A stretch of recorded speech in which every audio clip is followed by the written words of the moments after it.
This is Chester P. Hackenbush. I represent Task Force. I'm here in 2015 at the one and the only, the most fabulous hip-hop festival on the universe, Boom Bap.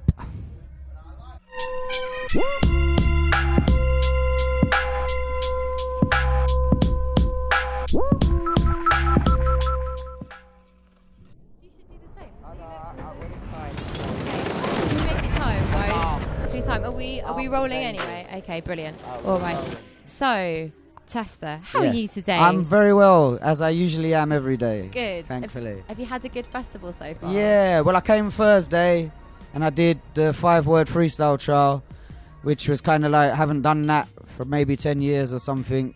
So me and Inja did that, who I used to do it with when I first started it. That was a load of fun. It's always very humorous, to say the least, you know what I mean? So I enjoyed that, and then I got to admit, all the hardcore fans who stay here from Thursday to today, I'm not one of them.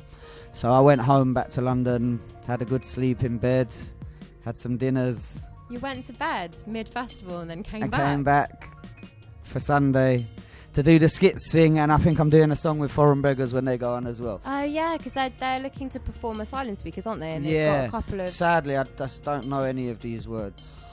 I don't know the Skitz words either, so you see me doing it out of my phone and it's all rather embarrassing, but I think I'm the only person in this little scene of ours that can get away with it. I think so I push my luck. Right. That might be right. I've done enough good to be forgiven for my bad. Well, and also we had you last year, didn't we? And you absolutely smashed the main stage. Yeah, I like being on the main stage. Were you saying earlier that you didn't really like... I don't like it if it's not my stage, to be honest. My ego comes out when I'm on stage. Oh, wow. I find it difficult to not stop the music and talk to people. So if I'm in Skitz's set, I want to all right, let me say something, and I realise, well, no, he probably just wants me to go now. So I had to behave myself. It was great. Were you it's a bit always fun. Did you feel shoehorned in slightly? So Nah, I never feel uncomfortable on stage. If I was born to do anything other than breathe, it was be on stage. That's really interesting, because I think rappers, as a collective, aren't necessarily all like that. Particularly in UK hip hop, there's a lot of people that are still learning about how to perform and totally. You know. Well, I think when I came into British hip hop, you had to be on stages to get recognised.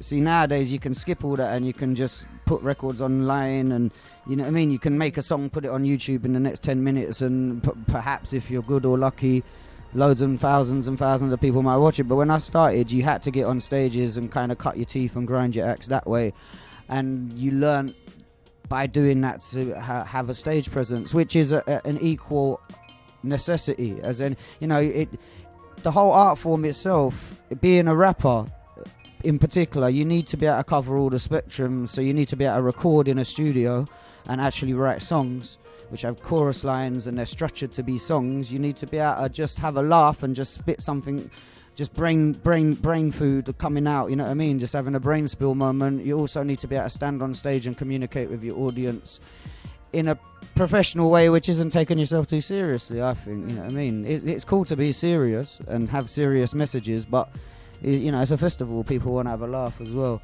But all of these things, some of the younger acts, I think they haven't had enough exposure on stages, and when they find themselves maybe in front of 500-600 people, it might be a bit nerve-wracking, you know what I mean. Yeah. I'm more scared being on stage in front of 10 people than 1,000. I'm very shy. If there's a lot of people, then I'm schizophrenic, and my other persona comes out, and I'm very not shy. Is there a threshold when Chester P becomes stage Chester P? Yeah, totally. How many people is that? How many people do you have to Probably about 6. I have to bypass a few personalities. I mean, people know me personally for a long time. They see a transformation because I'm generally in these situations, I'm very talkative, and I know that's what you're meant to be. But I have always known there's a time to perform. That said, when I perform, I am just being myself, because whenever anyone sees me in the world, I don't want to have to pretend to be anyone else. I just want to be me, you know what I mean? And if that's what I'm accepted for, then no matter where I go, I don't have to feel uncomfortable with who I am. And I believe we should all live like that. But there is a time for performing and for being kind of extroverted, and the rest of the time I'm quite happy being introverted. I was introvert then. That's interesting. schizophrenic. Okay. I am both. I am introvertedly extroverted. Okay. I am bipolar, so I swing from that extreme to the other very also, fastly. like, do you find do you have a lot of control over that? You said that, like, on stage you sort of like ooh. That's no good, mate. You might have to start that one again. In fact, actually, that's just for some reason reminds me. Your 5-word freestyle, for anyone who's watching this who doesn't know what that consists of, you people out there. You good people. What does that, how does the 5-word freestyle thing work? It basically, again, going back to when I first started kind of getting on stages, we went to an event, me and the people I used to run with called the Berry Crew. We went to an event in Camden which was put on by a group of people called the Baskervilles. And that's where I got the idea from, so all credit has to go to them. They used to write down words on a board, not 5, it was 3, I think, and rappers had to battle to prove it as freestyle, so it'd be freestyle battles. And I was always very good at things like that, especially when I was younger and my mind was far more fertile. So I was about 17 at the time and I knew I could win, and I went and I started winning blah blah blah blah blah, but then I reincorporated that and turned it into 5 words and just called it Just a Peace 5-word freestyle. So I kind of ripped you off, guys. Sorry, Baskervilles, Drizzo, Kosher, all the guys. You were cool guys. I liked you, man. But yeah, I stole your stuff. Sorry. But yeah, I did. I turned it into my own thing. And what happens is you write that, you ask the crowd. This is what's beautiful about it to me, is the crowd are as equally involved and important as the people entering the competition and hosting the competition. So it feels completely unified because everyone has their part in it. So you ask the crowd to shout out words, and I choose 5 of the best words they shout out. And then the rappers don't have to insult each other like that kind of battling, but they're free to if they want. But I tend to encourage people not to talk about families and mums and stuff, just because, it can incite. No one knows what anyone's life is like outside of the world, you know what I mean? So there's no need for it, really. Our mums have nothing to do with it. But they have to freestyle and prove they're freestyling by using the words. And it's very humorous, you know what I mean? And I'm quick with people, and I have quick answers to everything I hear, and my mind's very snap and manic. So we bounce off each other, me and the crowd, and the rappers have to rap the words. It's pretty cool, man. So what constitutes a good word? Because you said that, like, everyone's shouting words at you. What are the words that you avoid, and what are the ones that do you want something's difficult to rap? Well, sometimes it's just things that you could fit, as a rapper. I know that you could fit into some kind of scheme or flow and make it funny or powerful. But if someone shouts out, I don't know, like some people say orange, and you just think, well, there's not much someone can do with an orange.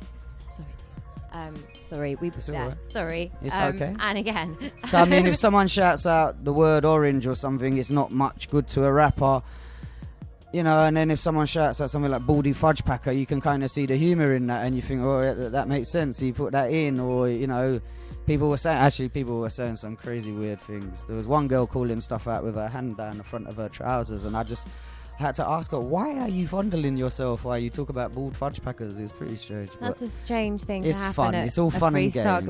Was that at Boom Bap? That was the other night. You heard it here but first. She was great. People. She was actually one of the champion girls there for giving us words. Really? So, yeah, I'm not knocking her. She was great.